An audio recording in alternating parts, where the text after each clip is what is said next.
Cake बनाने के लिए हमें चाहिए आधा कप पिसी हुई चीनी और आधा कप रिफाइंड ऑयल। आप कोई भी ऑयल ले सकते हो बिना फ्लेवर वाला।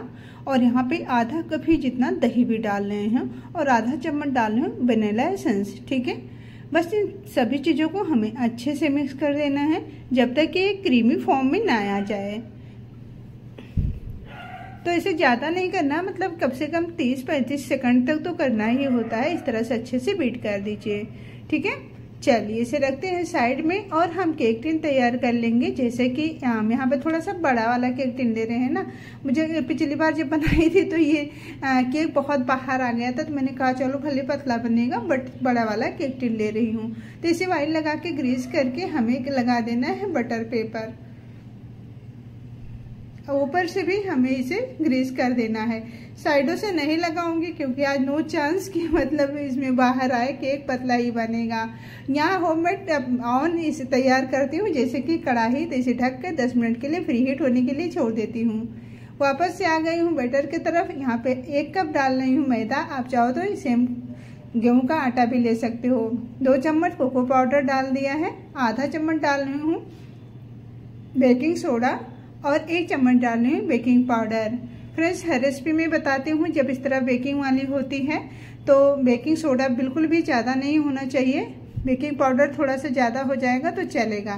तो आधा चम्मच बेकिंग सोडा, 1 चम्मच बेकिंग पाउडर। यहाँ पे आधा कप दूध ले रहे हैं, तो आधा कप से थोड़ा सा भी दूध कम ज़्यादा हो सकता है, बट आधा कप तो अभी हमने लिया है। और इसे अच्छे से बैटर बना के रेडी करेंगे, बिल्कुल पतला बनेगा। ठीक है, तो हम इसमें आधा कप दूध लिए थे ना, 2 चम्मच दूध और ऐड कर लिए हैं। तो मतलब आधा कप और 2 चम्मच दूध हमने ऐड किया है लास्ट में। ठीक, तो बैटर कुछ इस तरह से है, आप देख सकते हो यहाँ पे। अब हम डाल देंगे केक टिन में। ये काम बहुत फटाफट से करना होता है। गला थोड़ा सा खराब हो रहा है मेरा, तो आवाज़ को थोड़ा सा इग्नोर कीजिएगा। चलिए इसे डाल देंगे हम ऑन में, मतलब कढ़ाई में, और इसे कम से कम 40 से 45 मिनट तक बेक होने के लिए छोड़ देते हैं। तब तक घर का कोई और काम कर लेंगे हम।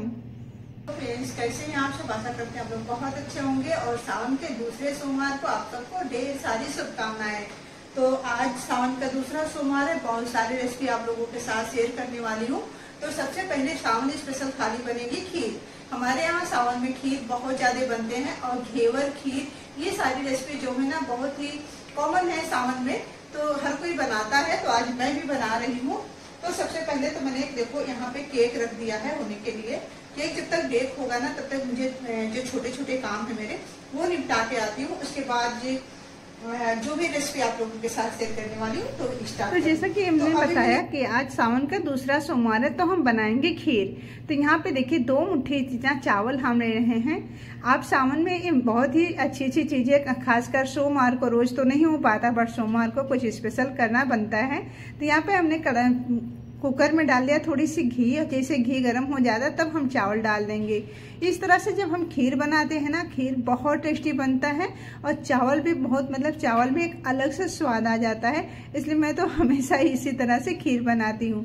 अब कैप लगा के इसे छोड़ देंगे, 3 से 4 सीटी आने देंगे। और पानी हमने इसमें डाला है चावल में 2 कप भर के। ठीक है, यहाँ पे दूध भी हमने गर्म कर लिया है। अब दूध में थोड़ा सा केसर डाल देते हैं।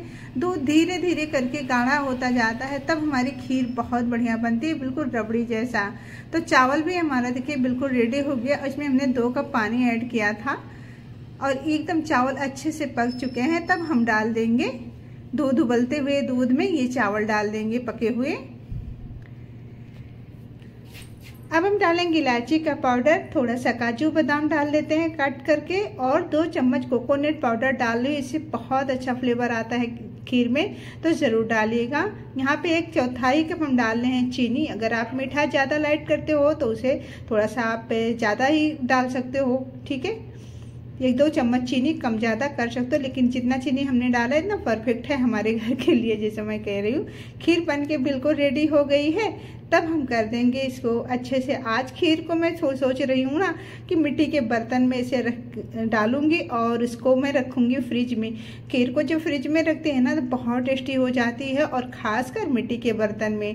तो चलिए इसमें डाल देते हैं और इसको हम रख देंगे बिल्कुल आइसक्रीम या रसमलाई की तरह लगती है जब हम इसको फ्रिज में रखेंगे। थोड़ा सा इसमें केसर के धागे और काजू बादाम पिस्ता से हमने इसे सजा दिया है। तो आप देख सकते हो बहुत ही यम्मी टेस्टी खीर बन के तैयार हो गई है। ठीक है, बस इस तरह से हमारी खीर बन गई है। अब सोमवार है तो अब भाई भोलेनाथ जी के कुछ तो करना पड़ता है इनके लिए। अब हमारी जो खीर बन गई तो केक भी यहाँ पे रेडी हो गया है। तो केक भी अब हम इसे निकालेंगे बाहर और ठंडा होने के लिए छोड़ देंगे। और केक में बहुत सारे प्रोसेस होते हैं जो वो भी अब हमें करना स्टार्ट करना है। तो आप देख सकते हो, दिखा देती हूँ। केक कुछ इस तरह से हो गया है, बिल्कुल अच्छे से केक पका हुआ है। लग रहा है कि हाँ भाई पक गया है। और जैसे मैंने कहा कि पतला ही केक बनेगा, बाहर नहीं आएगा, बैटर के हिसाब से हो रहा है ना। तो देखिए केक भी हमारा बिल्कुल रेडी हो गया है। अब हम इसे ढक के छोड़ देंगे साइड में, बाकी की तैयारी कर लेते हैं तब तक ये ठंडा हो जाए। यहाँ पे क्रीम ले रहे हैं। ये भी क्रीम जो है इजीली मार्केट में मिल जाती है, कहाँ बेकिंग वगैरह के दुकान जो होते हैं बेकरी वाला, वहाँ पे मिल जाती है। तो हमने 1 कप ले लिया है क्रीम और इसमें थोड़ा सा चॉकलेटी फ्लेवर डालने के लिए 2 चम्मच से थोड़ा सा कम, मतलब थोड़ा थोड़ा करके ही डाला है। तो ये डाल देते हैं। अब इसे यहाँ पे मिक्सर लेंगे, इसे अच्छे से बीट करेंगे।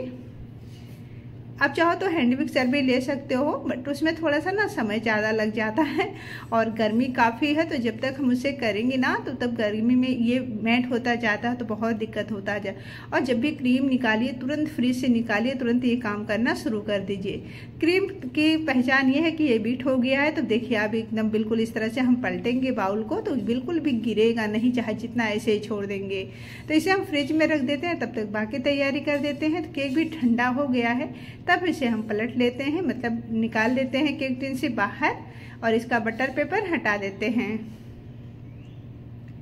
तो देखिए केक पतला ही हुआ है बट बहुत ही स्पॉन्ज सॉफ्ट हुआ है।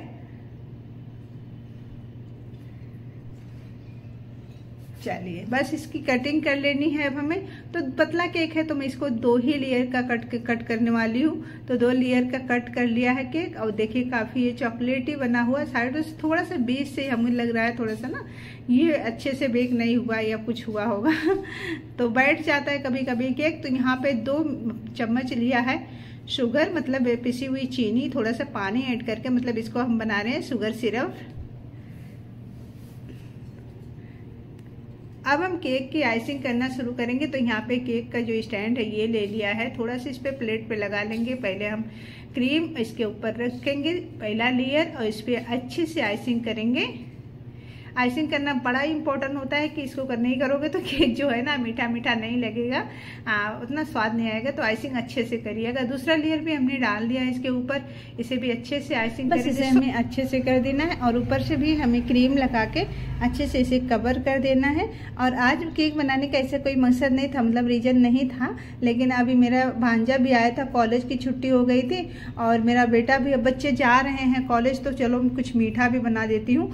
और इस तरह से मैंने केक बना के तैयार कर दिया। वो आज तो बहुत अच्छा बना था, बट इसके थोड़ा सा ना सेट करने में जैसे मैंने कहा दिक्कत हो रही थी। बट जो लास्ट आया ये रिजल्ट ये बहुत ही अच्छा था, देखने में काफ़ी खूबसूरत लग रहा था और खाने में तो टेस्टी था ही, इसमें इनकार नहीं कर सकते। तो ये देखिए आज मेरा बेटा केक कट कर रहा था और इसे कह रहा मम्मी मैं कट करूँगा तो आप देख सकते हो केक बहुत ही अच्छा दिख रहा है, देखने में ही अच्छा लग रहा है, तो खाने में 100% अच्छा बनेगा लग रहा है। थोड़ा सा मैंने इसे इस तरह से चोको चिप से सजा दिया है और थोड़ा सा चॉकलेट सिरप था उससे मैंने कर दिया था। तो ज़्यादा मुझे तामझाम भी नहीं करना पड़ा, बड़ा ईजिली ये काम हो गया है। तो आप देख सकते हो मैं कट करके दिखा रही हूँ, बहुत ही सॉफ्ट स्पॉन्ज केक बन के तैयार हुआ है। और हाँ, आज की रेसिपी अच्छी लगेगी तो प्लीज़ चैनल को लाइक सब्सक्राइब शेयर जरूर करना, कमेंट करके हमें ज़रूर बताना आज की ये केक की रेसिपी कैसी लगी। चलिए दूसरी रेसिपी शुरू कर देते हैं। तो जैसे मैंने कहा जब हम खीर बनी है, तो जब हमारे यहाँ खीर बनती है ना तो दाल वाली पूड़ी तो बनती ही बनती है, क्योंकि मेरे बेटे का फेवरेट है ये रेसिपी। तो अब चलिए दाल हमने भिगा दिया था 250 ग्राम, रात को ही भिगा दिया था। दाल की पानी निकाल के साइड में रख दिया, कढ़ाई में डाल दिया थोड़ा ऑयल, जीरा और लहसुन की कलियां और 3-4 हरी मिर्ची कट करके और इसमें डाल दिया है दाल और हल्दी नमक डाल के इसे हमें पका लेना है अच्छे से। पानी डाल देते हैं तो पानी हम थोड़ा सा ही डालेंगे, बहुत ज़्यादा पानी चना में नहीं लगता है। जब चना दाल होता है ना, इसे हमें पीसना है तो थोड़ा सा ही पानी डालेंगे। और आप देख सकते हो बिल्कुल हमने एक बार ढक दिया तो ये बिल्कुल ड्राई हो रहे हैं। थोड़ा सा हमने गरम मसाला और मिक्स मसाला डाल दिया, इसे अच्छे से मिक्स कर देंगे। अब दाल बिल्कुल रेडी हो गया है, बस इसका जो पानी है ना बिल्कुल सूख जाना चाहिए, क्योंकि हमें मिक्सर जार में पीसना है। थोड़ी सी धनिया की पत्ती डाल देते हैं यहाँ पे। धनिया की पत्ती बहुत ही हर सब्जियों में अच्छी लगती है तो डाल दीजिए, ऑप्शनल है बिल्कुल। तब दाल को हम ठंडा होने के लिए छोड़ देते हैं, जब ये ठंडा हो जाए तब हम इसे पीस लेंगे। तो दाल अभी एकदम ठंडा हो चुका है, हम लेंगे मिक्सर जार और दाल को हम डाल देंगे मिक्सर जार में और इसे पीस लेना है। तो देखिए दाल को हमने बिल्कुल अच्छे से बारीक पीस लिया है। अब हम रखेंगे सारी चीज़ों को साइड में। जैसे कि इतनी सारी रेसिपी बना चुकी हूँ तो किचन में काफ़ी फैल गया है। और दाल में डाल दूँगी एक बाउल में। सारी रेसिपी बताने के चक्कर में मैं कोई बात भी नहीं कर पा रही हूँ आज। और दाल बिल्कुल पिस के, मैं यही बता रही थी, दाल बिल्कुल पिस गया था। और वे बच्चे भी बोल रहे थे कि मम्मी अभी तो 11 बज गए, तुम्हारा खाना नहीं हुआ। तो मैंने कहा बेटा कई रेसिपी बना रही हूँ इसलिए नहीं बन पाया है, बस 11:15 तक हम खाना दे देंगे। तो लास्ट था बस आटा गूंथ के, और मुझे बनानी थी दाल वाली पूड़ी। दाल वाली, जैसे मैंने कहा जब हमारे यहाँ खीर बनती है तो दाल वाली पूड़ी बनती है, क्योंकि मेरे बेटे का ये बहुत पसंदीदा मतलब रेसिपी है। बोल रहा था मम्मी अभी जाने का टाइम हो गया, तुम दाल वाली पूड़ी और खीर नहीं खिलाई। तो मैंने कहा चलो अच्छा, बच्चे भी जाएंगे और बना लेते हैं। और सोमवार तो था, कुछ बनाना ही था मीठा, मतलब मीठे में तो जैसे भगवान जी को जो भोग वगैरह लगाते हैं, सारी जो खाना बनाते हैं इसमें तो लहसुन प्याज भर भर के पड़ते हैं, क्योंकि आदत ही नहीं बिना लहसुन प्याज की खाने की, कभी इस तरह से मतलब ऐसा हुआ नहीं है। तो जो खीर रहता है ना, मीठे चीज़ें रहते हैं, वो ठाकुर जी को जो है भोग वगैरह लगाया जाता है। वैसे सावन है, भोलेनाथ जी को ये सारी चीज़ें करना है। लेकिन ये सारी जो सब्जियां बनती है और ये दाल वाली पूड़ी, इन सब का भोग मैं नहीं लगाती हूँ। बट गाय माता के लिए बस तो कुछ भी तो रहता है, गाय माता का तो निकाला ही जाता है।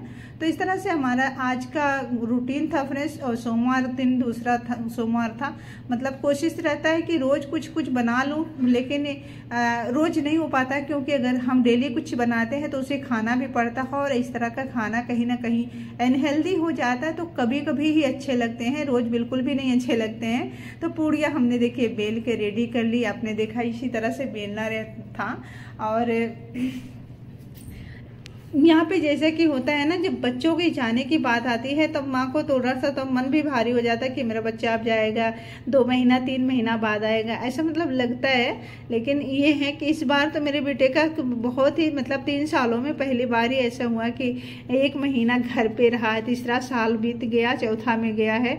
लेकिन ये हुआ ना कि मतलब ऐसा नहीं था कि इतने दिन की छुट्टी हुई है कॉलेज से, अभी पहली बार ही इस तरह से 3 साल बीतेंगे। तो इस तरह फ्रेंड्स हमारा आज का रूटीन था।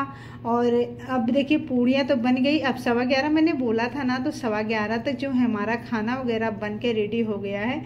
और अब हम बच्चों के लिए खाना निकाल देते हैं। अच्छा एक चीज़ बताऊँ, बच्चों जब घर पे रहते हैं, सारे बच्चे रहते हैं और कहीं उसमें भांजी भांजा आ जाते हैं, तो सच में इतना अच्छा लगता है, घर में एक रौनक सी आ जाती है। और कुछ कुछ बनाते रहो, खिलाते रहो ना, और पूछते रहो बच्चों को और क्या बनाना है और क्या खिलाना है। तो कहीं ना कि अपने मन को भी बड़ा संतोष होता है कि भाई हमने बच्चों के लिए कुछ बनाया और बच्चे खुश होके खाए।